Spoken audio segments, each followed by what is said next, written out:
Hi hello ನಮಸ್ಕಾರ, welcome back to my YouTube channel lifestyle of ಮೇಘನಾ. ಇವತ್ತಿನ ದಿನ ನನ್ನ 21 ಡೇಸ್ ವೆಯ್ಟ್ ಲಾಸ್ ಚಾಲೆಂಜ್ನ 12th ಡೇ ಆಗಿರುತ್ತೆ. ಇವತ್ತಿನ ನನ್ನ ರಾತ್ರಿ ಊಟಕ್ಕೋಸ್ಕರ ನಾನು ಸೂಪ್ನ ಮಾಡ್ಕೊತಾ ಇದ್ದೀನಿ. ಸೊ ಇದು ಒಂದು ಐರನ್ ರಿಚ್ ಕಂಟೆಂಟ್ ಆಗಿರುವಂತಹ ಒಂದು ಸೂಪ್ ಆಗಿರುತ್ತೆ. ಸೊ ಇದು ಪಾಲಕಿಂದ ಮಾಡ್ಕೊಳ್ಳೋವಂಥ ಒಂದು ಸೂಪ್ ಆಗಿರುತ್ತೆ. ಸೊ ಬನ್ನಿ ಇದನ್ನು ಯಾವ ರೀತಿ ಮಾಡೋದು ಅಂತಲೇ ನಿಮಗೆ ತೋರಿಸ್ಕೊಡ್ತೀನಿ. ಸೊ ನಾನಿಲ್ಲಿ 1 ಇಂಚ್ ಆಗುವಷ್ಟು ಶುಂಠಿನ ನಾನು ಜಜ್ಜಿ ಇಟ್ಕೊಂಡಿದ್ದೀನಿ. 7ರಿಂದ 8 ಬೆಳ್ಳುಳ್ಳಿ ಹೆಸಳನ್ನು ಕೂಡ ನಾನು ತೊಗೊಂಡಿದ್ದೀನಿ. 1 ಈರುಳ್ಳಿನ ಕಟ್ ಮಾಡಿ ತೊಗೊಂಡಿದ್ದೀನಿ ಮತ್ತು ಪಾಲಕ್ ಸೊಪ್ಪನ್ನು ತೊಳೆದ್ಬಿಟ್ಟು ತೊಗೊಂಡಿದ್ದೀನಿ. ಸೊ ಇದನ್ನೆಲ್ಲ ನಾನು ಇವಾಗ ಒಂದೊಂದಾಗಿಯೇ ಕುಕ್ಕರ್ಗೆ ಹಾಕೋತೀನಿ. ಸೊ ಇವು ಮೊದಲನೇದಾಗಿ ನಾನು ಇವಾಗ ಶುಂಠಿನ ಹಾಕೋತಾ ಇದ್ದೀನಿ.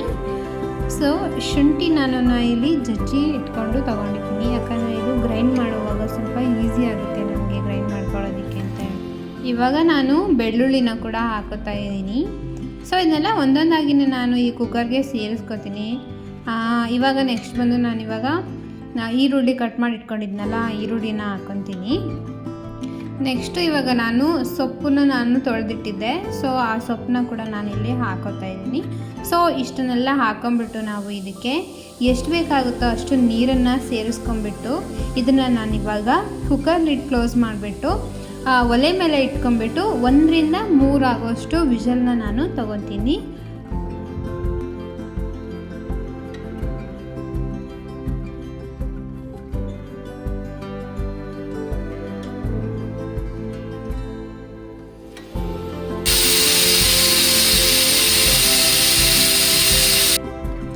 ಇವಾಗ ನಾನು ಕುಕ್ಕರ್ ಲಿಡ್ನ ಓಪನ್ ಮಾಡ್ಕೊತಾ ಇದ್ದೀನಿ. ಸೊ ಇವಾಗ ನಾನು ಈ ಒಂದು ನೀರನ್ನು ಮತ್ತು ಇದನ್ನು ಸಪ್ರೇಟ್ ಮಾಡ್ಕೊತೀನಿ. ಇದೆರಡನ್ನ ನಾನು ಸಪ್ರೇಟ್ ಮಾಡ್ಕೊಂಡ್ಬಿಟ್ಟು ಇದನ್ನ ಒಂದು ಮಿಕ್ಸರ್ ಗ್ರೈಂಡ್ಗೆ ಹಾಕ್ಕೊಂಡ್ಬಿಟ್ಟು ಇದನ್ನು ಚೆನ್ನಾಗಿ ಗ್ರೈಂಡ್ ಮಾಡ್ಕೊಂಡು ತೊಗೊತೀನಿ.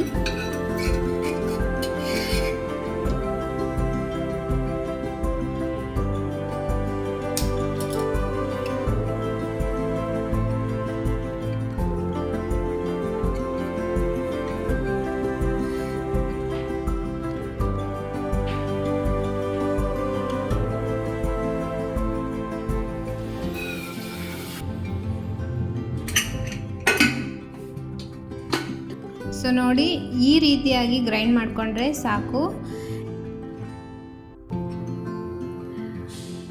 ಇವಾಗ ನಾನು ಸೋಸ್ಬಿಟ್ಟು ಇಟ್ಕೊಂಡಿದ್ದೀನಿ. ಇದನ್ನು ನಾನಿವಾಗ ಒಲೆ ಮೇಲೆ ಇಟ್ಕೊಂಡು ಇದನ್ನು ಬಿಸಿ ಮಾಡಿಕೊಂಡು ಇದಕ್ಕೆ ನಾನು ಸ್ಪೈಸಸ್ನ ಆ್ಯಡ್ ಮಾಡ್ಕೊತೀನಿ. ನಾನು ಇದಕ್ಕೆ ಖಾರಕ್ಕೋಸ್ಕರ ಖಾರದ ಪುಡಿ ಮತ್ತು ಮಸಾಲ ಪುಡಿನ ಕೂಡ ಹಾಕೋತಾ ಇದ್ದೀನಿ ರುಚಿಗೋಸ್ಕರ. ನೀವು ಬೇಕಂದರೆ ಇದಕ್ಕೆ ಬೇರೆ ಸ್ಪೈಸಸ್ ಕೂಡ ಆ್ಯಡ್ ಮಾಡ್ಕೊಬೋದು. ಇದಕ್ಕೆ ನೀವು ಬೇಕಂದರೆ ಕರಿಕಾಳು ಮೆಣಸು ಪುಡಿ ಇರುತ್ತಲ್ವ, ಅದನ್ನು ಕೂಡ ಆ್ಯಡ್ ಮಾಡ್ಕೊಬೋದು. ನಾನಿವಾಗ ಖಾರದ ಪುಡಿನ ಆ್ಯಡ್ ಮಾಡ್ಕೊತೀನಿ.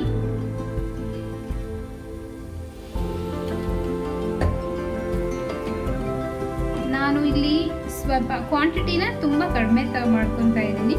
ನಾನು ಒಬ್ಬಳಿಗೋಸ್ಕರನೇ ಮಾಡ್ಕೊತಾ ಇದ್ದೀನಿ ಅಲ್ವಾ, ಅದಕ್ಕೇ 1/2 ಟೇಬಲ್ ಸ್ಪೂನ್ ಆಗೋಷ್ಟು ಖಾರದ ಪುಡಿನ ಹಾಕೋತಾ ಇದ್ದೀನಿ.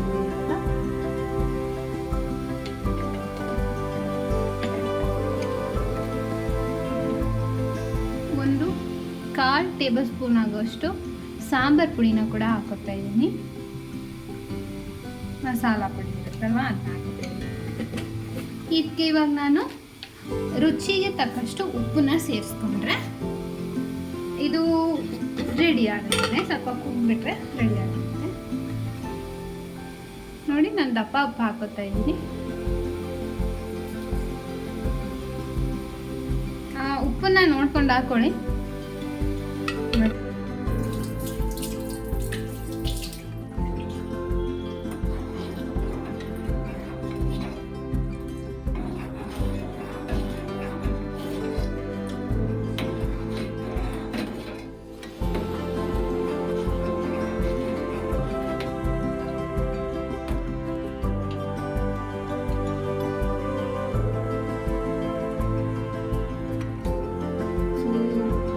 ಇದು ಇವಾಗ ರೆಡಿ ಆಗಿದೆ. ಫ್ಲೇಮ್ ಆಫ್ ಮಾಡ್ಕೊಂಡ್ಬಿಡೋಣ. ಈ ಸೂಪ್ನ ನೀವು ಬಿಸಿ ಆಗಿರುವಾಗಲೇ ತಗೊಂಡ್ಬಿಡಿ. ತುಂಬ ರುಚಿಯಾಗಿರುತ್ತೆ ಕೂಡ, ಅದೇ ರೀತಿ ಹೆಲ್ದಿ ಕೂಡ ಹೌದು.